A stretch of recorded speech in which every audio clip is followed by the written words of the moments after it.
Hi. As I sit here making these talking head videos or podcasts, as the case may be, I realise that I am talking to lots and lots of people, all with different interpretations of the world.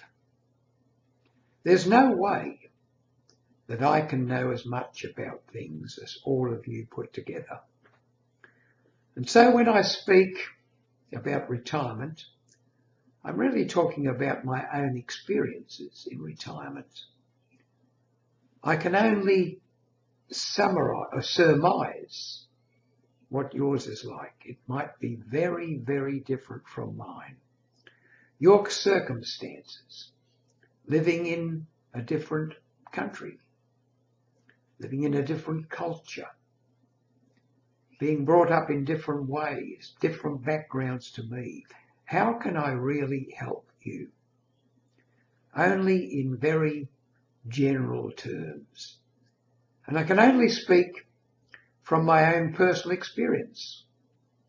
I heard quite recently that people resent change. And then someone said, no, they don't resent change. They resent transition to change, which is true. The transitional aspect of retirement, the actual going through it, the feelings, what you're losing, the risks that might lie ahead. And we look back on our own lives, and of course we're locked into our own mindsets to a certain degree. We all look at life in our own way. Some people are optimists, some people are pessimists. Most of us really seesaw between the two, depending upon, in many instances, our outside circumstances.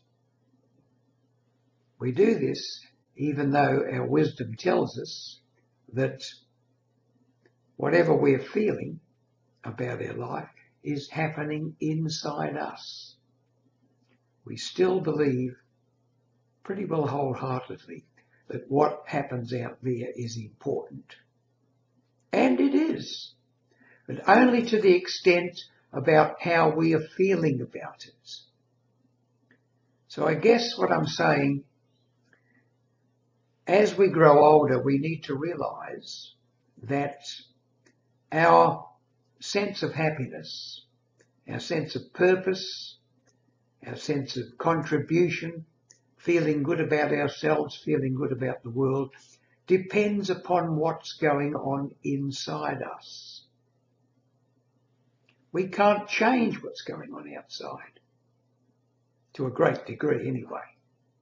We can change what's going on inside us. It's up to us, so that when we retire,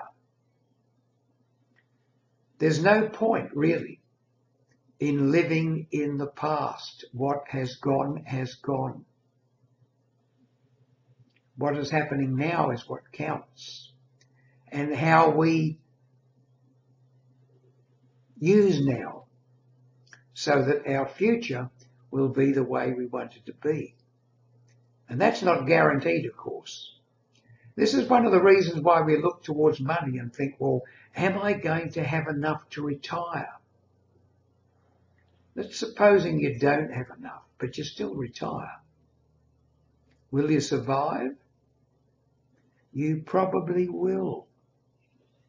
You're not going to be homeless. Things might be a bit desperate. Desperate where?